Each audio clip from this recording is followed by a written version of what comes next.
काँग्रेसचा बालेकिल्ला गेली 40हून जास्त वर्षे इथे थोरात कुटुंबाची सत्ता आहे। स्वातंत्र्य चळवळीत ज्या शहराचं मोठं योगदान आहे असं संगमनेर। याच संगमनेर मध्ये ज्या कुटुंबानं स्वातंत्र्य संग्रामात त्याग केला ते आता वनवास भोगताय, तेही केवळ 7 एकर जागेसाठी। हो, मुख्यमंत्री पदाच्या रेस मध्ये असणाऱ्या बाळासाहेब थोरातांच्या संगमनेरात त्यांचे वडील स्वर्गीय भाऊसाहेब थोरात हे स्वतः स्वातंत्र्य सेनानी असून हे घडतंय।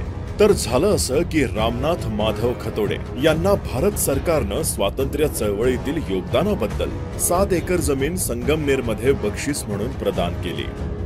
या मिळालेल्या पडीक जमिनीला रक्ताचे पाणी करून त्यांनी वहिवाटी खाली आणली आणि त्याच वेळी या जमिनीवर डोळा ठेवून असलेल्या राक्षसांनी डाव टाकला। 83ला कारखान्याचे लोक माझ्याकडे आले, मला म्हणे तू याच्यात उत्पन्न काढून काढून किती काढितो, लाख रुपयाची उत्पन्न काढितो, आता आम्हाला बेनेप्लॉट साठी दे, तुला तो आम्ही एकरी 1 लाख रुपये हिशोबाने पैसे देऊ। असे ठरवून माझ्याकडून ती जमीन घेतली। मला तिने पहिल्या वर्षी फक्त 90 सालामध्ये जे उत्पन्न निघालं त्याच्यातले मला एकदा 25,000 दिले, एकदा 5,000 दिले, एकदा 3,000 दिले, असे 33,000 रुपये मला 90 साली तिने दिले। त्याच्यानंतर तू ती जमीन आम्हाला खरेदी देऊन टाक असं तिने माझ्याकडं सुरुवात केली। मी ती जमीन देण्याचा नकार देत राहिलो। 90ला नकार दिला, 91ला नकार दिला, 92ला नकार देतच राहिलो। ही गोष्ट अजून खूप विदारक होणार आहे। संगमनेर मध्ये थोरातांच्या विरोधात केल्यावर काय होतं हे आता तुम्हाला आणि संपूर्ण महाराष्ट्राला समजणार आहे। 16/12/92ला व्हाईस चेअरमन कारखान्याचे यांनी गोलेवाडी फाट्यावर चंद्रभानवर तो ड्युटी करून पहाटे पाळील तिथं झोपला आणि सकाळचाही घरी येत असताना गोलेवाडी फाट्यावर त्याच्यावर गाडी घालून त्याला जागेवर संपवलं आणि मग तिथून पुढे मला पैसे नाही दिले, काहीच नाही। शेवटी कोणतंही घाबरलेलं, घरात बायका आणि लहान मुलं असलेलं मजबूर कुटुंब जे करेल तेच खतोडे कुटुंबाला करावं लागलं। आणि त्याच्यानंतर मग त्याला हाताशी धरून ती खरेदी करून घेतली। खरेदी केली तर केली, त्याच्यात दिले 7.5 लाख रुपये। जे पहिले 33,000 अडव्हान्स म्हणून उत्पन्नाचे दिले होते ते त्याच्यात जमा करून घेतले। कागद करताना म्हणे आम्हाला तुम्हाला एवढ्याचा जर कागद केला 2,16,77,500 रुपयाचा तर शासनाला तेवढे पैसे आम्हाला भरावे लागतील।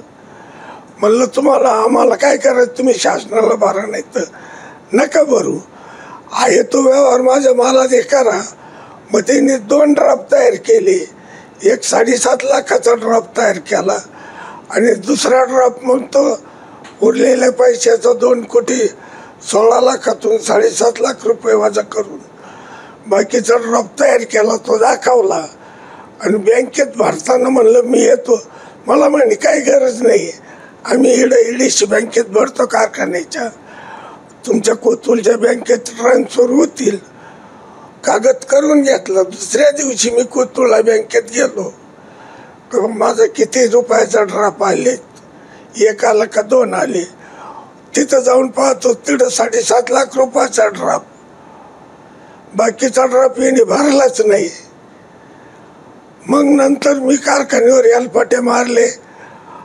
अनिल शिंदे होता MD, अनिल का गेलं का नाही, बाळासाहेब का जा, बाळासाहेब गेलं का नाही, सांगतो मी त्याला अनिल का जा। असं करून करून मला 7-8 वर्ष येणे परवायचा गुण सोडलं, रुपया दिला नाही, फक्त जा तिकडं जा इकडं हेच करीत राहिली। म्हणजे माझी एवढी मोठी फसवणूक केली कारखान्याने। आणि फेरफारला तर नोंद डायरेक्ट आख्या दिले म्हणून 2,16,77,500 रुपये देऊन खरेदी केली अशी नोंद आहे। आणि हे पैशाचं काय द्यायला कबूलच नाही. आणि एक दिवस कागदपत्रात काकांना असं काही सापडलं की ज्यामुळे त्यांना त्यांची गेलेली जमीन पुन्हा परत मिळू शकते. आमची जमीन खरेदी खत करून घेतली.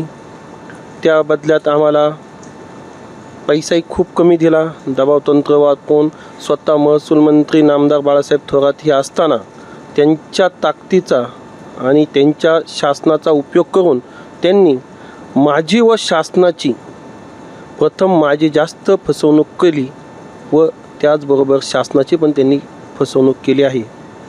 खरेदी खत करताना पहिली ऑर्डर नसतानाही त्यांनी ऑर्डर कागदपत्रे दाखवली. उपआयुक्त सचिवालयांची परवानगी त्याच्यात घेतली. त्याच्यात अशी मेन्शन केलेलं होतं का सदर जमीन ही खरेदी खत केल्यानंतर 5 वर्षात तिथे प्रोजेक्ट हा तयार झाला पाहिजे. तयार झाला तर ती जमीन ही संगमनेर साखर कारखान्याची राहील. नाही झाला तर ती जमीन सदर ही शेतमालकाला परत देण्यात येईल. तिथं ना प्रोजेक्ट उभा राहिला ना आमची जमीन आम्हाला परत मिळाली. आज 2009 साली जमिनी खरेदी खत करून आमचे 14 ते 15 वर्षाचे नुकसान त्यांनी केले आहे. एवढंच नाही तर त्यांच्या जीविताला असणाऱ्या धोक्याची कल्पनाही आपण करू शकत नाही. तर संगमनेरकरांनो, जागे व्हा. तुमच्या मातीतल्या स्वातंत्र्यवीराच्या कुटुंबाला साथ द्या. त्यांना न्याय मिळवून द्या आणि सत्तेचा माज चढलेल्यांना खाली आणा.